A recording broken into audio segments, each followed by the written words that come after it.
Morning, everybody. Leo here. If we are good to go, we can start. Sir, actually, students are joining now, and Sure, till no now we worries. can see 60 students have already joined. More students are joining. So, if you wish to start from now, of course, we can start. Let's give it another 3 minutes. We can start at 10. Okay, sure. Thank you so much.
Hello, sir.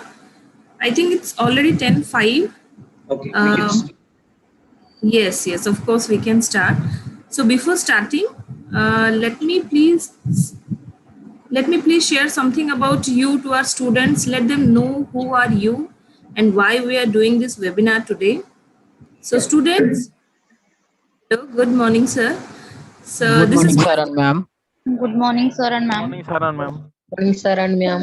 Good morning, Ma'am. sir and ma'am. Good morning, sir and ma'am. Good morning, sir and ma'am. thank you so much, students, for joining. Yes. So, before starting, Good morning, ma'am, sir. let me introduce. Yes, thank you so much, students. So, let's start the session. Okay. And before starting the session, let's have a brief idea about Mr. Leo Peter Charles. Okay, so Mr. Leo Peter Charles is an avid aero modeler and a drone platform evangelist. He has a bachelor degree in aeronautical engineering from MVJ College of Engineering. He is also a serial entrepreneur. He is also a serial entrepreneur who has the experience of having startups in the IT, hobby retail, and UAV training industry. And Mr. Leo has trained more than 5,000 students in aero modeling in his career, spanning 6 years now. And he has also had the opportunity of training 100 plus drone pilots. Can you believe that more than 100 pilots, drone pilots for the drone industry, who are now employed in more than 15 companies? He is also an aerospace consultant for various academic institutions and aerospace companies. So we hope today we will learn many things about drone pilot, and you will also ask many questions if you have regarding this to Mr. Leo Peter Charles. Let me add something here that Mr. Leo founded JN Aerospace Private Limited in December 2019.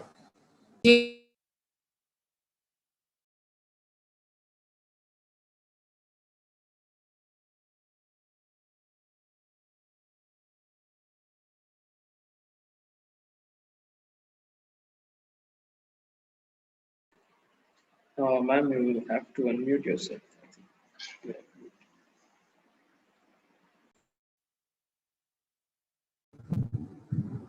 Hello.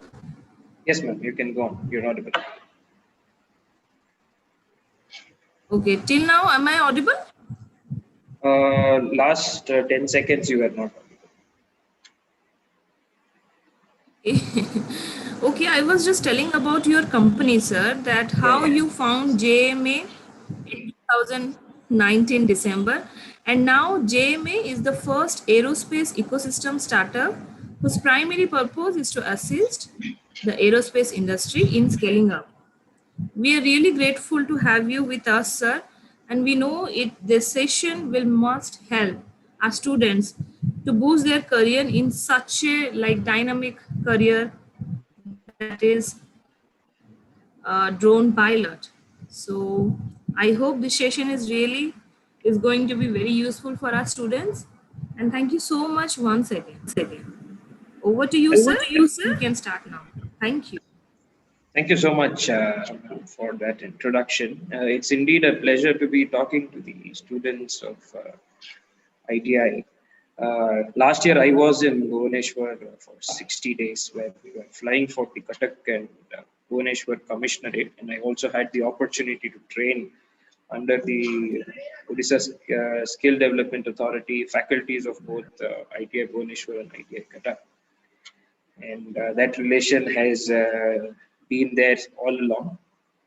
And I'm really glad that ITIs have taken up the initiative to build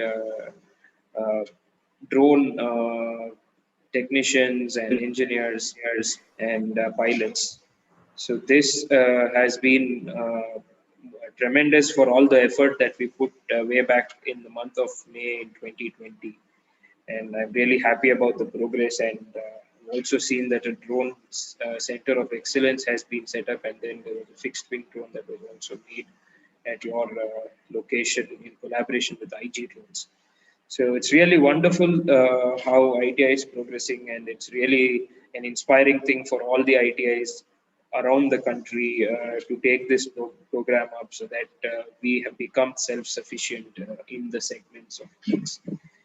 And today's topic, both drones in agriculture and healthcare, are the most happening sectors and emerging sectors in the drone industry with large scale applications that could benefit a lot of people in this country, especially our farmers and our rural population to get make their lives easier. And we will take a look at some of these technologies and some ideas that people who want to enter the drone space as entrepreneurs, or as I call them, dronepreneurs, to start businesses in this vertical, or those who are aspiring to build their careers as technicians, pilots, co-pilots, maintenance engineers, post-processing engineers, analysts, for them, how this space could really benefit in the long term. So we'll begin our session today. I will try to keep it as short as possible so that we could take the questions at the end. Uh, Please feel free to ask questions in Odia as well. Somebody, your faculty could translate in case you feel comfortable with that. It's not an English only webinar. Unfortunately, I'm yet to learn Odia, so hopefully next year I could make that happen. So let's go ahead. Next slide, please. So what are the topics for the day? So we have the introduction to drones, different types of drones. Let's take a look at that, and then drones in agriculture. Let's look at various use cases, different types of drones in agriculture, and how they are making a huge impact there. And then we'll look at drones in healthcare. And then we'll look about what JMA does, and then what services we offer, and what is our different programs and the clients that we support at this point of time. Next slide, please. So what really are drones? Is a very interesting note that any flying object is now called a drone. But then basically that definition has a wide range of vehicles that it incorporates. Drones can be any unmanned vehicle that is remotely piloted. It can be something that's flying in the air. It can be a rover or bot on the ground, or it can be a aquatic vehicle, be it an unmanned boat or a submersible. All these categories are drones. What you see flying is called a UAV. It's an unmanned aerial vehicle. So drones is a very broad classification, and in part of it, as a subset, you have UAVs, which we expertise in. So UAVs have three parts. You have the flying vehicle, you have the ground control station, and you have the communication link, or what we call the C-square link, command and control link, that helps to communicate with the drone for various other activities. Drones are used in multiple applications. There are 200 plus applications for drones, and today we will take a look at two of them, and let's see how that itself is so vast in supporting our farmers and helping our primary health system. Next slide, please. So what are the different types of drones? The most common one that we've always seen is the four-rotor one that you would have either seen in marriages or you would have seen in newspaper clippings. That is the multi-rotor system. But basically, it all started with the fixed wing. A fixed wing system is something that looks like a normal aeroplane. It uses the concept of lift produced by its wings to fly, and it can fly for longer distances, and it can stay in the air for longer times. So that is one advantage.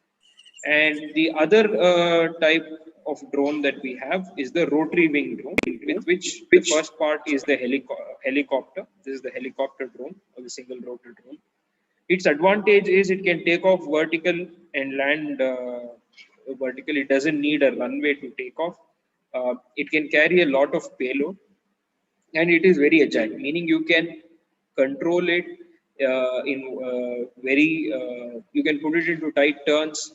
Its maneuvers that you can do with it is very good, and in a lot of cases these single rotor drones have a high power ratio, and because of that you will be able to fly even faster. The multi-rotor platform, on the other hand, is a more stable platform where the use cases require a stable position hold, and for the payload to be more stable to acquire a lot of data. Multi-rotors, apart from the tricopter with 3 rotors, every other multi-rotor variant will have even number of rotors. So you'll have 4 rotors, 6 rotors, 8 rotors, 10 rotors, so as to maintain equilibrium. And it can also lift a large amount of weight, but the power drawn is significantly higher.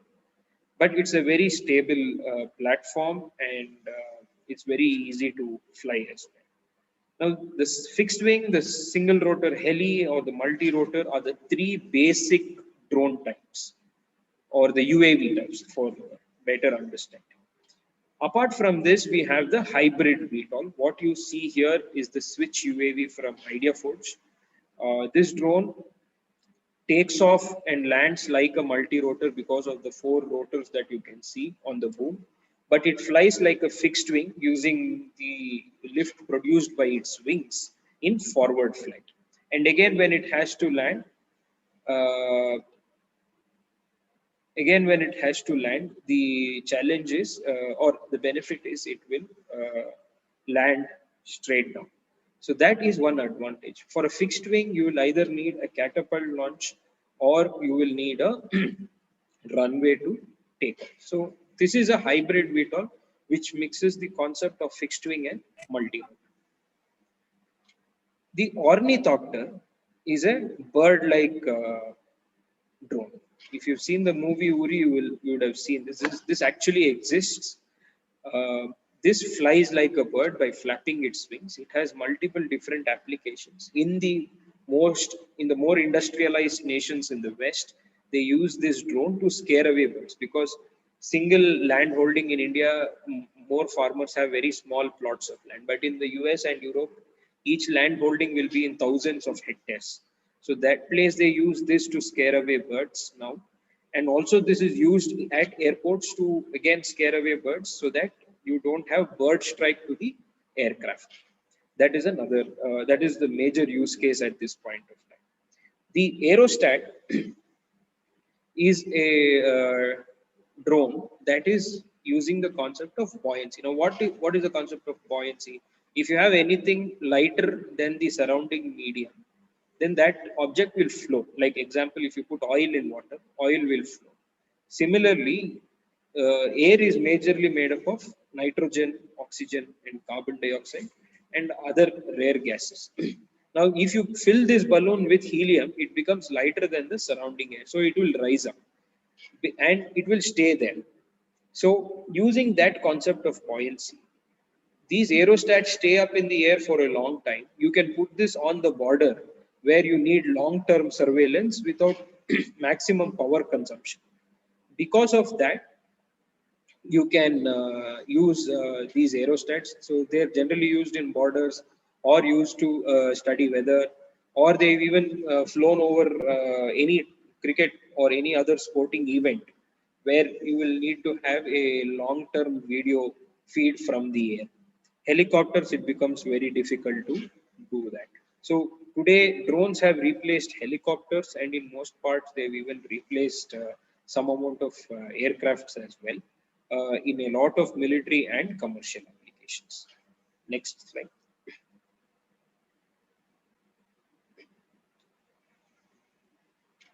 So drones in agriculture. Drones in agriculture came back way back in 1998 almost, 20 years ago in Japan, when Yamaha produced the RMAX helicopter drone for agricultural spraying. But in India, for agricultural drones to come, it almost started only way back in 2018. And today it is being largely used. With the advanced global positioning technology, obstacle avoidance technology, better motors, propeller design, batteries, drones are now become more efficient and are able to carry large amount of pesticide for spraying, and this makes it easier. We will look at it one by one. So what and all are drones used for? Drones are used for spraying, crop monitoring, health assessment, sowing, irrigation management. Uh, they are now also being used to pull out weeds and all of that stuff. That's with the most latest technology. They are using drones to pluck fruits in orchards. So there are multiple use cases that have come about right now because of large scale farming coming back due to cooperative farming or corporate farming where large farms are being now built. So let us take a look at each of these use cases. Next slide, please. Now drones in agriculture for spraying. What happens generally in India or anywhere where they use manual spraying is they put a knapsack with a can in the back, and there's either you have a manual pump or a small motor or a small engine that provides the feed to the nozzle and they spray. In India, if you would have seen, in most parts, they would just tie a towel, or even that would not be there, and they would spray, inhaling most of the pesticides that are required to kill something else, right? So that is very dangerous. Now, the problem also comes uh, that when the crops grow really tall, it becomes difficult to walk through the field. And if somebody has to walk through, then there is a lot of problems that might arise, including damage of the fruit or vegetable, uh, damage to the plant itself. So all these problems arise. Now, drones really change this entire scenario. Now, normally for an acre of land, they will use 200 liters of water to mix with either a liter or half a liter of pesticide in spray. With drones, we only use 9 liters of water. That is almost a saving of 191 liters of water. Right? So that is another phenomenal thing. Apart from that, it is all autonomous. What I mean by autonomous is so what they do is generally they map the boundaries of the farmland, and with that, a waypoint is created depending upon how wide the spray can be from the drone. And you fill the pesticide, load the battery, and you just, with the press of a button, the drone will take off and fly by itself. Nobody is directly in contact with the pesticide spray for them to inhale it. So that way, health hazards are all taken. You don't have to go to the doctor often because you have a lung problem or skin issue because of the exposure to pesticide. Now, this is one of the major advantages. The third advantage is spraying on the crop dedicated. In manual spraying, we call it is randomized spraying, meaning they will spray from left to right. If the spray falls, it falls, otherwise it is not. So that way, all of the leaves or the plant does not get the pesticide or the nutrient or the liquid fertilizer. But in drones, it is dedicated spraying, and because of the swirling of the wind that comes down from the propellers, you will have the pesticide deposited on the bottom of the leaf as well, which does not happen in manual spraying. So this is another advantage with the drone and its dynamics.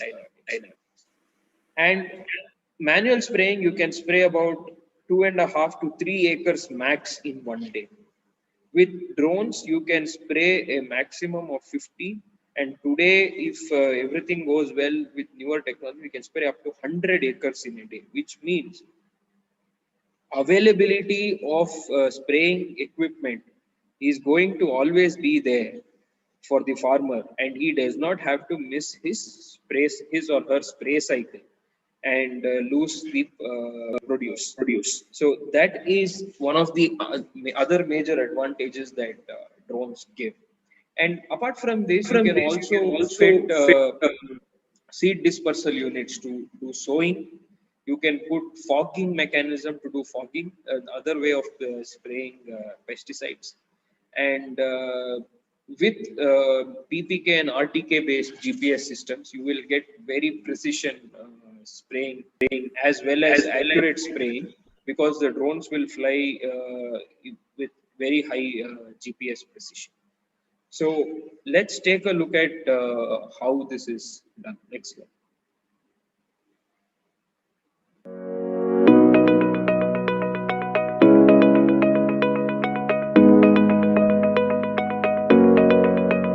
XAG is the world leader in agriculture automation, and their drones are the best.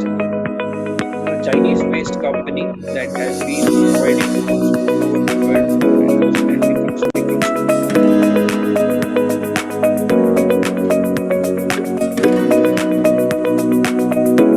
Here, a mapping system first generates the 3D maps that can be instantly used for the spraying system. Here you can see it's a mountainous terrain, and the drone is adjusting to the terrain itself.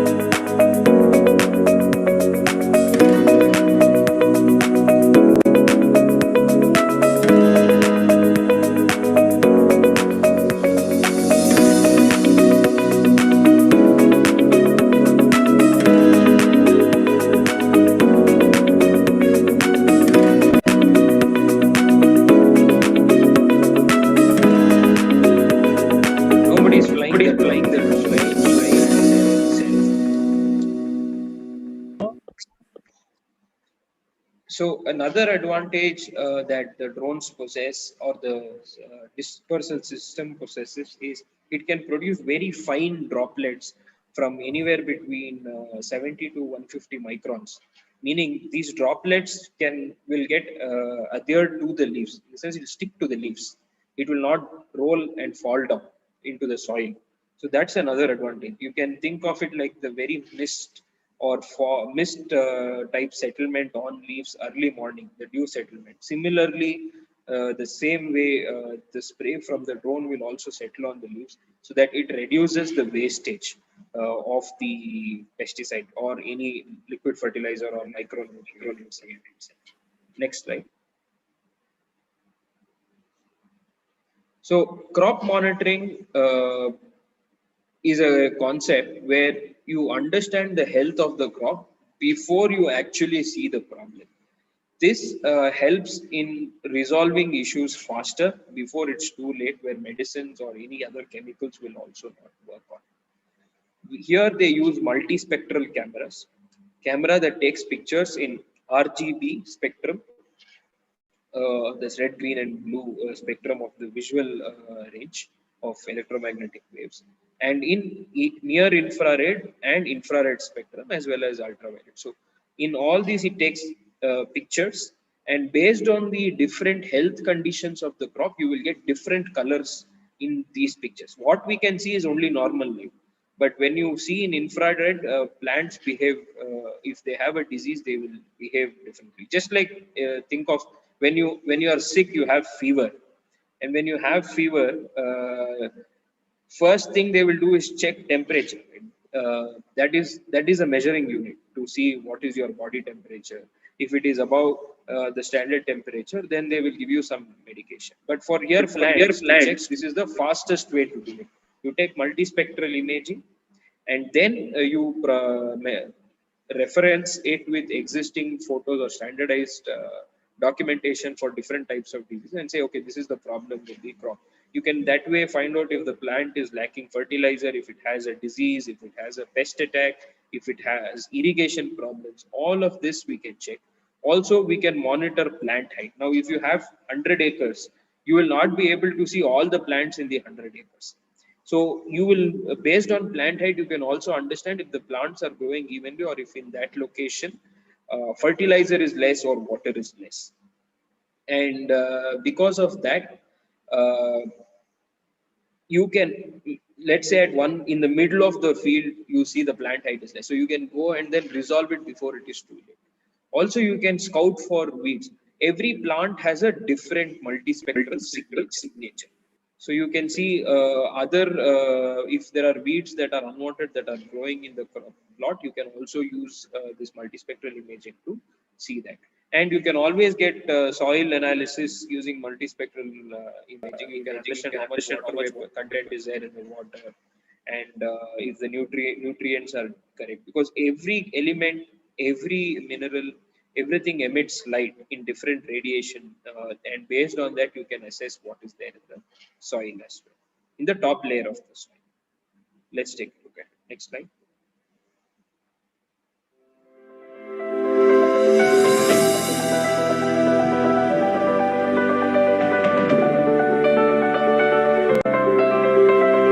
This is a normal photo. This is red edge. That is in infrared. You can see how these are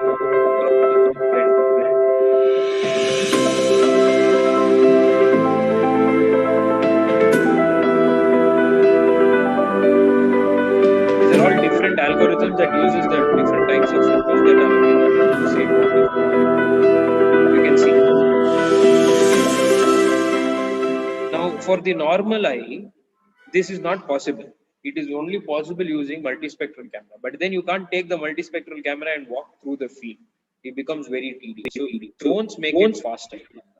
A mapping drone can cover about 249 acres in 1 hour. So that's a large amount of area that can be covered and data acquired, so that we can give faster feedback to farmers to make the rectifications. The other advantage in using multispectral imaging and the drone spraying is, now imagine you have a 1 acre of land. What we do today is called blanket spraying, meaning we spray the entire area. But using multispectral imaging, you only have to spray the area that is affected. That means the amount of pesticide going into the soil itself reduces, and because of that, uh, food is the produce is healthier, soil does not get highly polluted, and because of that your nearby water bodies also don't get polluted, and the cost for the farmer also reduces. So this way, multispectral analysis and drone spraying together, you can call it the core of precision agriculture, apart from using IoT. And today this is transforming a lot of places, how agriculture is done, and then it is helping farmers increase their yield. Next slide. Now, today, sowing is done manually. They randomly throw the seeds, or otherwise they will place it in a line. For random sowing, or as well as in precision placing of saplings, both can be done using drones, and it can be done faster. You will be able to assess how much of seeds are there in per square meter of land. Also, you can you can plant the saplings in precision according to GPS coordinates, which will help get data analytics later. And with this, when we talk about agroforestry, you can use drones to create forests, large scale forests where you can plant about 4 lakh trees a day using drones. You just make seed balls with a seed that is slightly germinated, and then use drones to drop it in locations where it is required. Now, with that, you will be able to create large amount of forest. Now, let's say you put 10 drones, that is almost 40 lakh trees a day in different locations. So, and imagine in places that have slopes like mountains and valleys and all of that. Here, to plant trees becomes very difficult.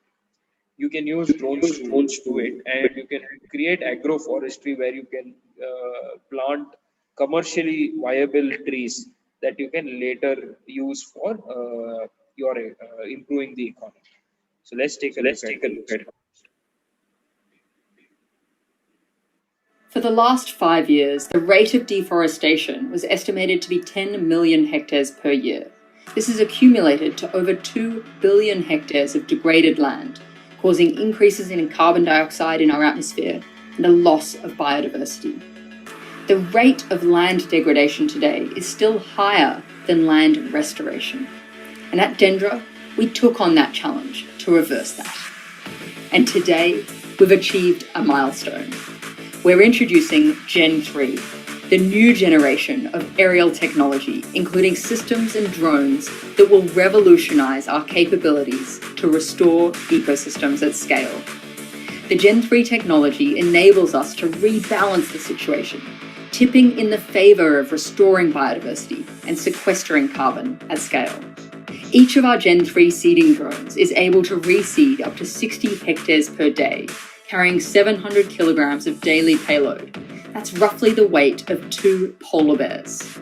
It means that we could spread at least 420 million seeds every day, containing over 50 different types of species. All of our Gen 3 platforms are made to be flown in a swarm by a single flight team, more than doubling our capabilities. So imagine the potential outcome. Planting a seed is just the first step. We have to make sure that it germinates and grows as expected, that the native species are thriving, and that the invasive species are under control. Visualizing and understanding ecosystems with precision is critical to plan and monitor restoration projects. The faster we can detect what's happening, the faster and better we can react to identify the best course of action. Our new Gen 3 drone fleet can capture environmental data and visualize ecosystems with ultra-high resolution quality at an unparalleled scale in the regreening space. One single drone is enabling us to collect 300 hectares of data every day, equivalent to 400 football fields. This technology allows us to visualize entire ecosystems, from individual leaves on trees and blades of grass to every animal roaming the land. By creating the tools needed to power scalable ecosystem restoration, we empower humanity to restore the balance of our natural world and prepare our planet for a better tomorrow. So here you saw how drones are being used to create forests. And similarly, you can use those same drones in agriculture for seeding. And this new concept of agroforestry, not new concept, but newly marketed concept, where you can plant trees or create forests that can help in getting produce as well. And there's this concept of carbon credit where in highly industrialized nations pay you for retaining your forests.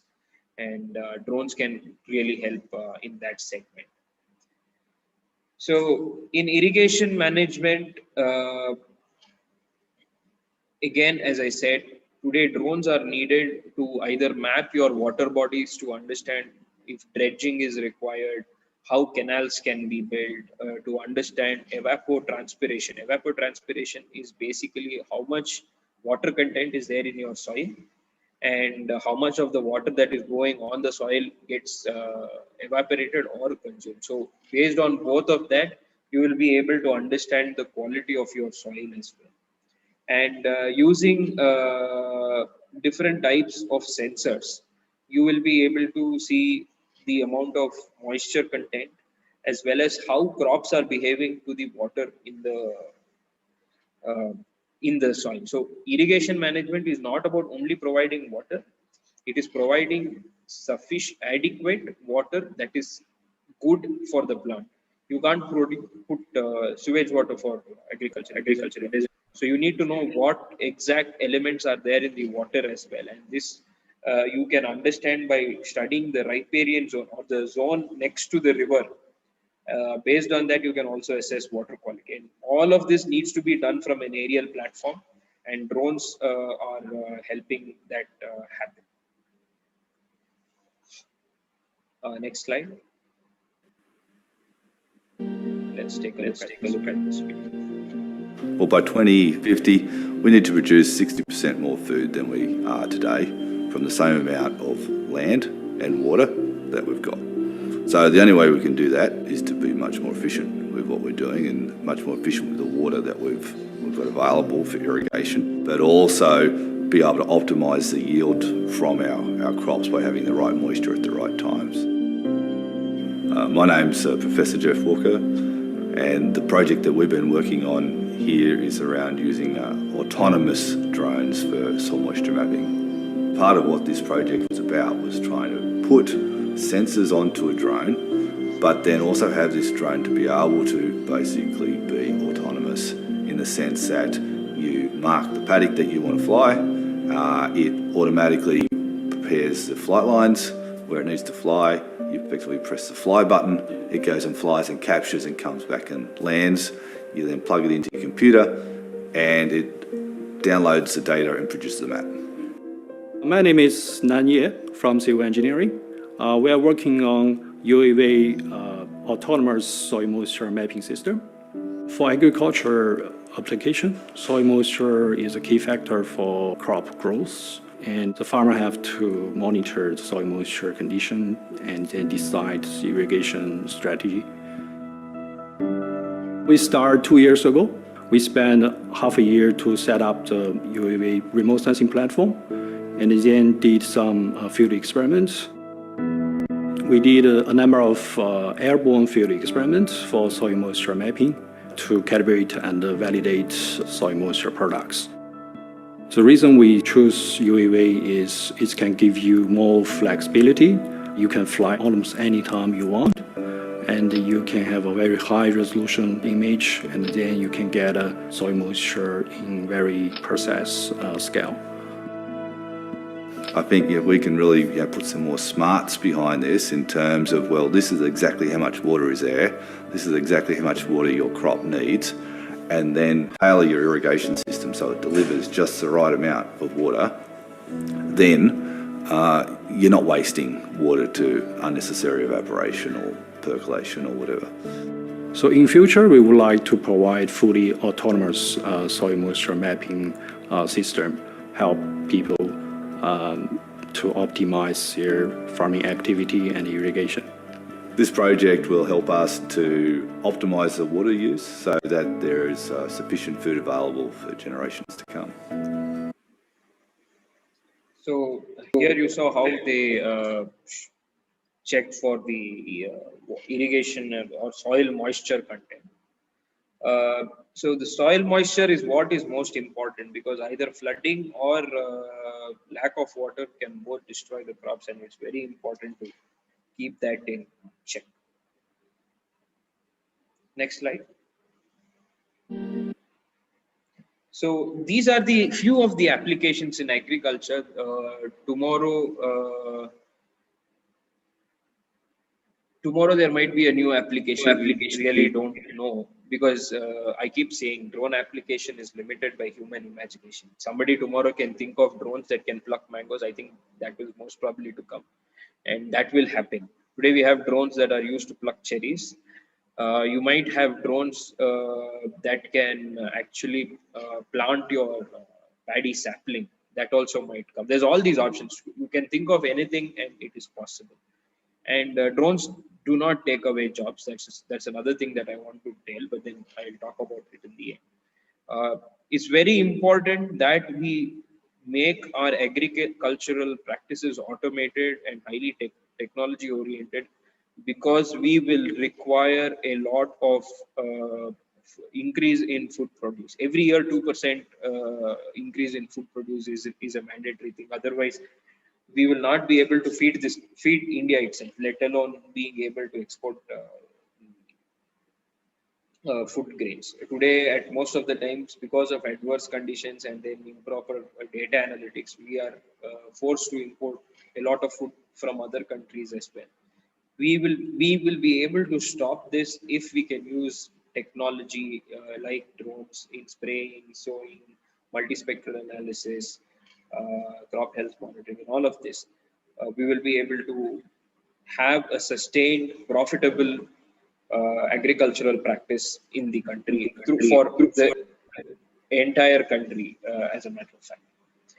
So let's take a look at drones in healthcare. This is all the buzz there is that at this point of time. Recently, the first medical drone delivery trial happened in Bangalore.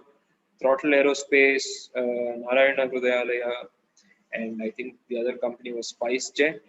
They finished the first trials, and today ICMR, the Indian Council for Medical Research, has also put out a notice asking for drone companies to come and do trials so that they can start pushing the COVID-19 vaccine to remote locations in the country, as well as other required drugs for saving lives. So today, this is how drone delivery will start in India. It will not be pizzas, it will not be burgers, it will not be anything else. It's going to be medicine in the first round, and it is really going to transform lives.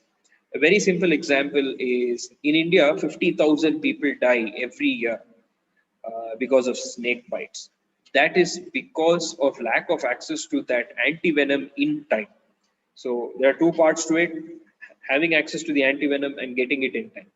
And this mostly the problem exists in hilly regions, where to come to a primary health center becomes very difficult because of the terrain. Imagine if we had drones. They should just, the only requirement from the side of the patient or their family would be to take a picture of the snake and send it to them. Based on that and based on their GPS location, anti-venom can be put into a drone and then dispatched, and then that can go really fast to that location. We could save lives. Even if we save 20% of the people in that 50,000, right? That's a really great thing that we could have achieved, saving 10,000 lives. 10,000 lives is a lot of people. So that today drones will start increasing or decreasing mortality rates or death rates in a lot of situations. Second is it will give access to a lot of our rural population to quick medicine and quick tests to help them to live a healthy life, to help them battle diseases, be it chronic or non-chronic. and to also give them life-saving drugs at very critical moments to either fight trauma-related injury or anything of that sort. Right? And the most important part that they could do is always deliver blood, which also has been a cause for a lot of mortality, including mortality during labor for mothers. That is a problem. So that way, having blood availability is going to drastically also reduce mortality during childbirth. And these drones are fast. They can travel upwards of 100 kilometers an hour in the air, straight direction. You don't have to wait for traffic signals. You don't have to worry about roads being there or not. Just come, either you paradrop the parcel or the drone lands, unlocks itself from the parcel and then takes off. So this is being already done in Africa. It started in India. I'm hopeful that it will grow very large in scale. It will, once drone delivery becomes a very large segment in itself, it will need a lot of technicians. It will need a lot of paramedical personnel to be able to have this entire system run smoothly. So let's take a look at how this is being done. Dragonfly is honored and thrilled to have been piloting a project with Westport, Connecticut of the Dragonfly Health and Public Safety System. Dragonfly's public health and safety system uses standard 4K anonymized data, social distancing, heart rate, respiratory rate, and fever detection, all in the service of providing population health data to our public safety officials. The system does not collect individualized data. The system does not identify people. The system takes population samples and provides this anonymized data to our public safety officials so that we can have clear data giving us indication of population health and allowing our officials to make decisions based on real data. This system and our work with public safety officials is so important because never again do we want to be in a situation where we're having to make such drastic guesses for such tremendous decisions that affect not just human lives, but also the economy and the world population. These types of decisions can't be made in retrospect. They have to be made in real time. And with this type of data available to our public safety officials on basically creation of an early warning system for public health, then and only then are we going to be in a position to never have to be faced with this again. We have been pleasantly overwhelmed by the positive feedback and response from public safety agencies all over the country. Their response and concern for having real-time data on population health so that they can make effective decisions to protect the public is exactly what this technology was built for. Dragonfly is thrilled at the potential of this technology and the contribution it can make to the effort. So here we saw about how they've used drones during the pandemic. So drones were used for multiple other applications, like spraying disinfectants, public announcement, social distance monitoring. Here they've used drones and AI for understanding large-scale public health, how people are following protocols, and if people are wearing masks, if they are to find if they are healthy from a distance itself. Dragonfly has done this. It's really interesting. Next slide. Dragonfly. So this is Zipline in US, where they are using drones for medical delivery. Very interesting concept. They've started in Rwanda, and now they are spreading to Uganda, the Republic of Congo, and all of those places, as well as in the US. This is this company has recently got $250 million in funding to expand their project. Let's take a look at how they are executing this.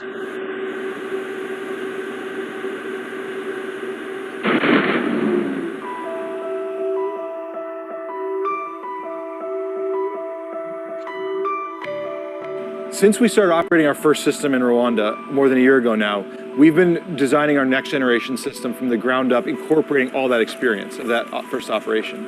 And so we've redesigned pretty much everything about the plane and our ground systems to support scaled operations. So instead of being able to do 50 flights a day, we want to be able to do 500 flights a day from a single distribution center. We pull the blood or the medical product for that order, put it in a package, put that package into a zip, and launch that zip. Controller ready, airspace is clear, slight headwind. The aircraft weighs 20 kilograms, about 45 pounds. Copy, spinning motors and launching seaplane 138.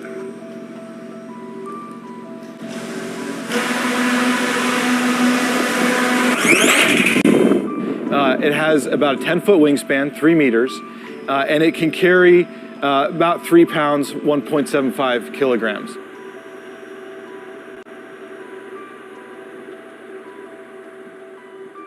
The plane is measuring actively the wind speed and the direction, and so if the wind's blowing in a particular direction, it's going to compensate and drop that package so it lands on the ground right where you want it. We can hit an area about the size of 2 parking spots. It looks like kind of like a cake box with a paper parachute on top. A fixed-wing aircraft can fly dramatically farther than something like a quadcopter, and that's really important for what we do. It can fly faster, it can fly through heavier weather, and the approaches to things like safety are also much easier. On our aircraft, for example, we have multiple motors, right? The plane, if either one of those stops working, the plane flies just fine. We're in Rwanda today, and we're expanding to cover the other half of Rwanda as we speak, and next is Tanzania. From there, we are really focused on solving this problem, access to medical products at a global scale. There's access to medical product problems in the US and in the developing world, and we really want to solve all of those problems everywhere.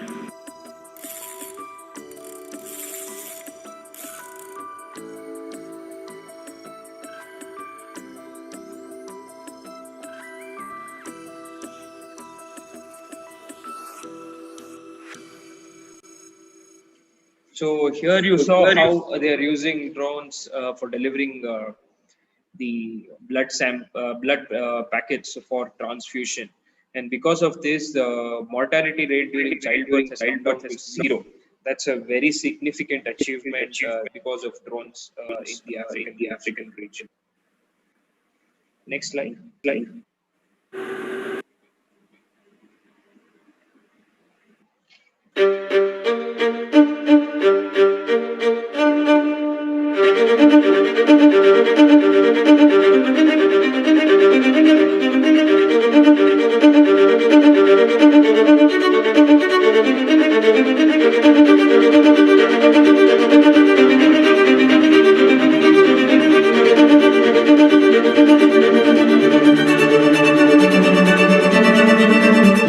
is a drone docking station.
So that's Matinite. That's their concept of drone delivery between 2 hubs for blood samples and testing.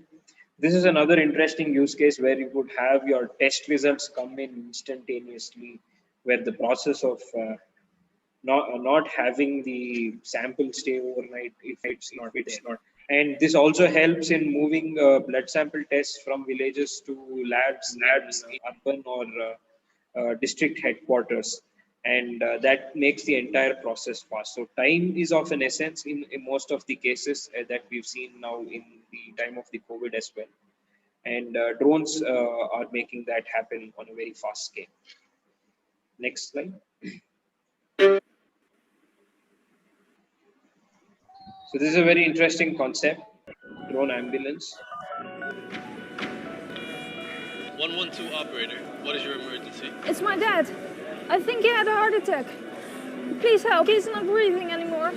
Please stay calm. What's your name? Joanna. Good, Joanna. We've got your location. The ambulance drone is on its way. Remove his top shirt to uncover his torso. Okay. Great. Can you go to the nearest exit? The ambulance drone is almost there. Okay. I'm outside. I'll be talking through the drone now, so you can put down the phone. Now please pick up the drone. This is not a visual effect system. This is actual drone that exists. You're doing great. Okay, pull the green lid. Now place the pads on your father's chest. Good. I can see that the pads are properly applied. Joanna, please stay clear of your father. We'll take it from here.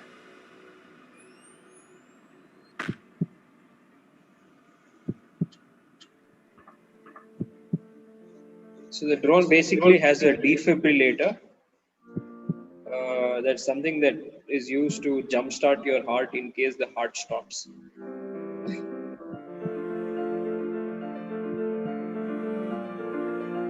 Hi, I'm Alec Momon. I'm a graduate student at the TU Delft working on a project for Living Tomorrow and UZ Gent. Our vision is to improve current emergency infrastructure with a network of drones capable of saving lives.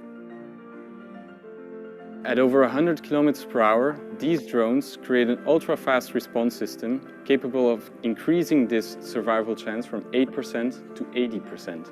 This is because the ambulance drone is not affected by current road infrastructure, but is capable of flying in a straight line, bringing down the average response time of an ambulance from 10 minutes to 1.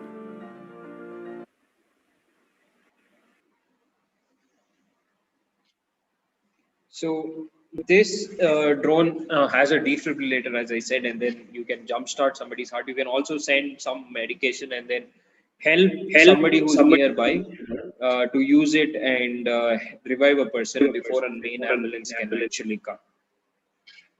So this is another advantage of these drones in healthcare. Next slide, please.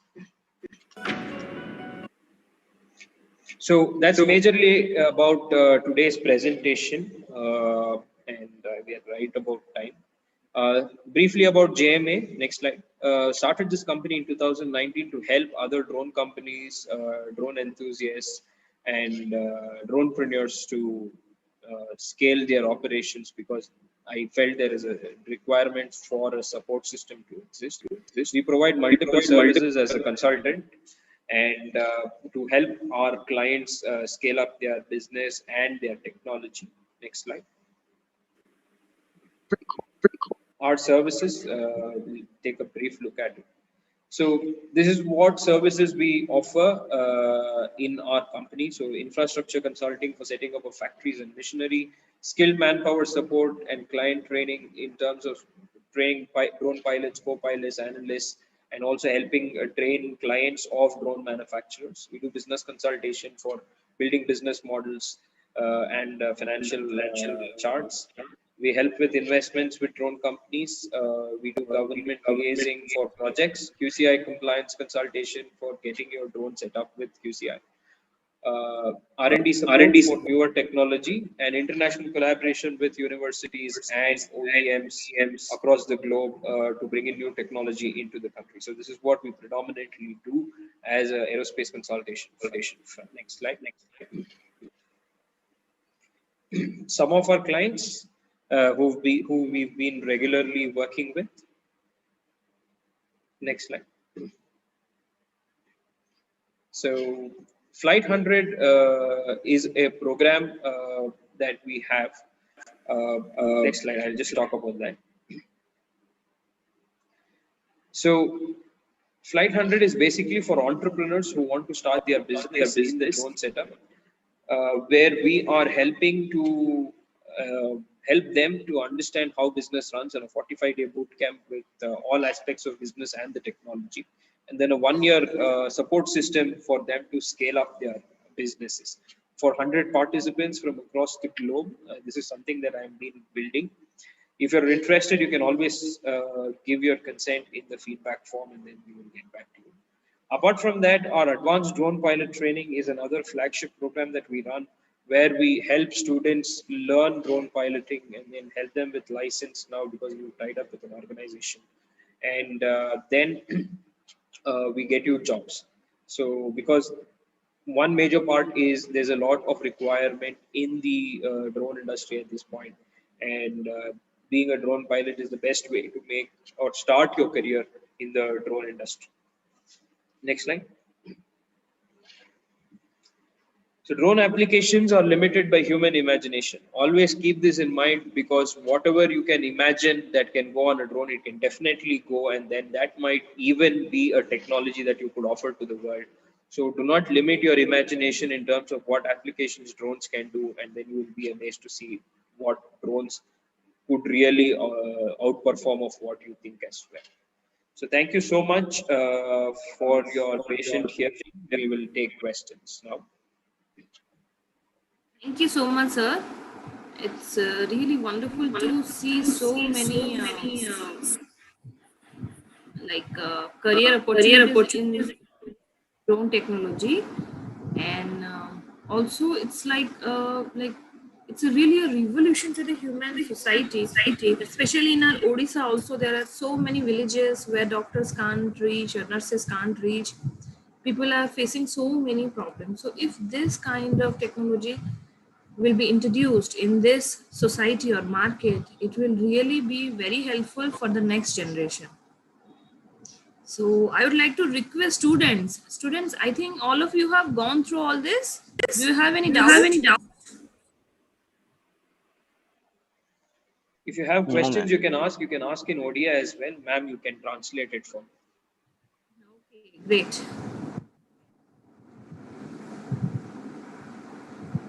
Sir, can we build a gesture control drone? Be like when I move my hand, according that the drone will fly.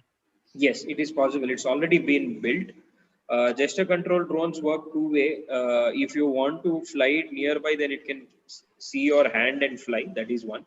Otherwise, you can map the movements of your fingers and your palm to the signals on the transmitter. You can use an Arduino board, or you can even use a Raspberry Pi setup for advanced movement and control the drone. As of now, it already exists. Like just how the Xbox had the stick that used to come for a lot of activities in the VR Yes, realm. so be like Same way you in can use fingers it. we just use a flex sensor. Be like, no?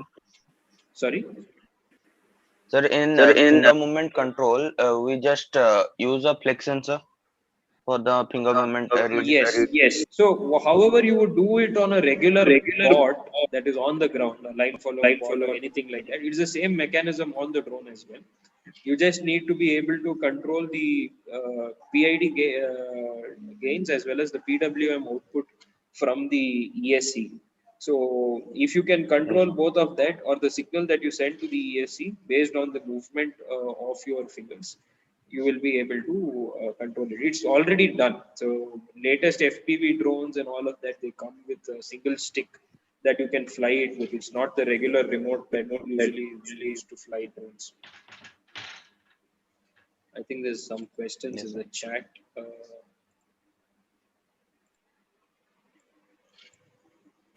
What is the best drone for farmers? At this point of time, the best would be the spraying system itself. Because of the fact that it will help them a lot. But the only challenge in India is a spraying system of 10-liter capacity with even the minimum of features will cost anywhere between 6 to 7.5 lakhs.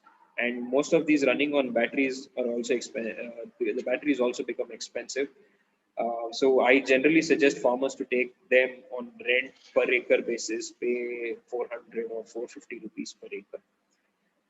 Otherwise, there's hybrid drones, or not like the VTOL, the one that runs on engines, but the fuel consumption per acre again is very costly, and then it's too loud. So that's another problem. But spraying systems are the best at this point of time. The same spraying system you can retrofit with the seed dispersal unit as well. and because of that, you can use it for multiple applications. And during the season of non-spraying, you can use the same drone for spraying the stagnant water bodies to get rid of mosquitoes, that way preventing malaria and dengue as well. So one drone, three benefits. That's the best drone to start. Sir, assume that I have a drone which is capable of 3D mapping. How can I commercialize it? I mean, to whom I want to approach. So, commercializing a 3D mapping system or a mapping system, first your drone will have to become NPNT compliant. For that, it will have to go through the QCI compliance process. And once that is done, you can. Sir, good morning. Good morning.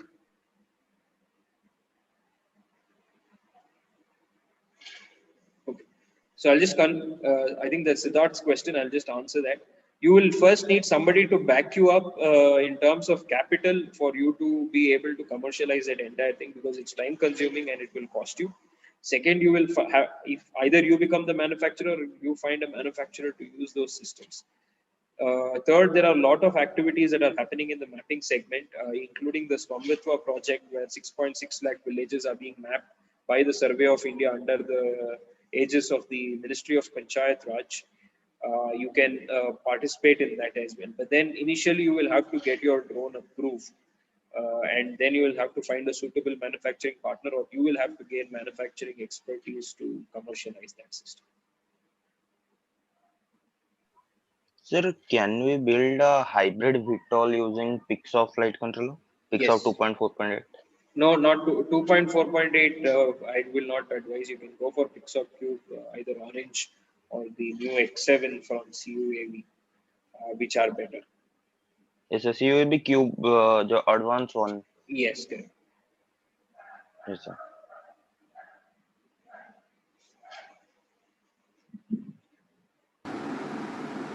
Anything else if you would like to ask question, students?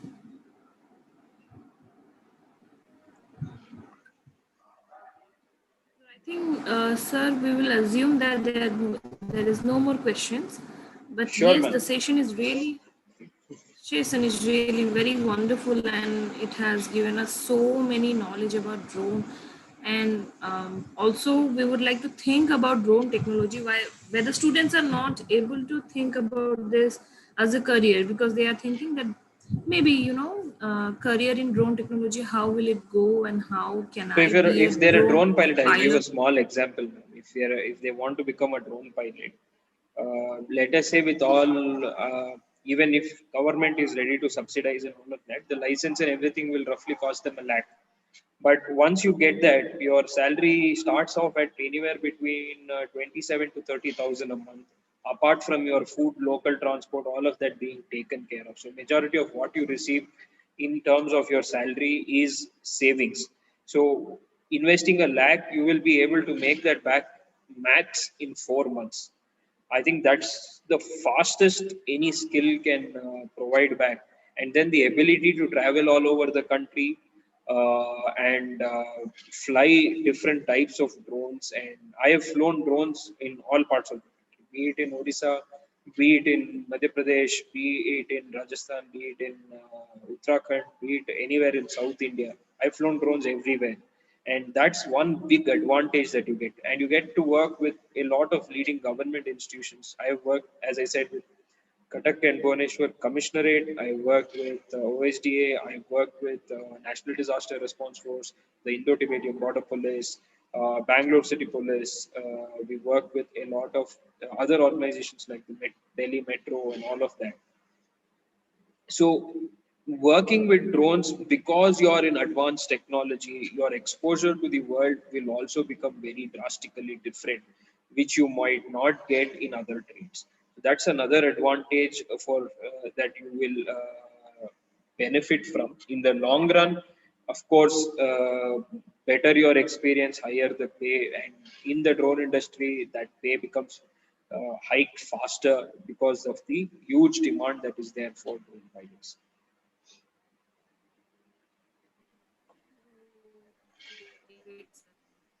Thank you very much, sir. It's really very wonderful to learn so many things about drone. And I must say that our students have also got so many ideas about drone, and I hope that they will also looking forward to their career in this category.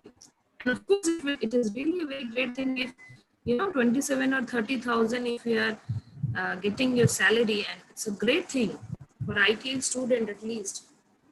So we are really thankful to you, sir, for Thank you so much. arranging such a webinar for our students. Thank you so much. We all faculties and students are really grateful to you, and we are looking forward to more sessions like.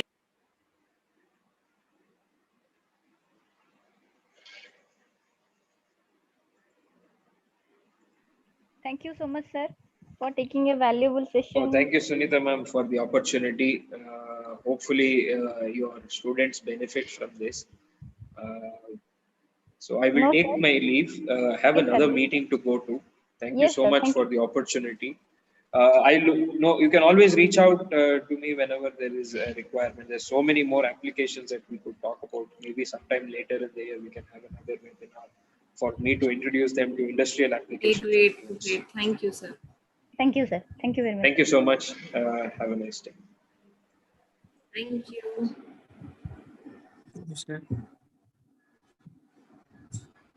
Thank you, sir. Thank you so much, students, for joining and for attending this beautiful webinar. And we can leave now.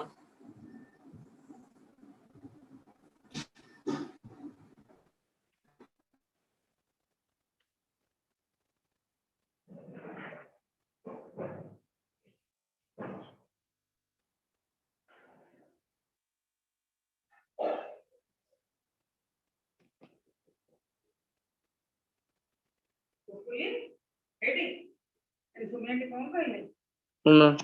ସିଆଡେ glass କରିବୁ ଯୋଉଠି ଲୋକ ବସୁଛନ୍ତି ସେଠି କଣ ଯାଉଛୁ ସ୍ୱପ୍ନ ସେତିକି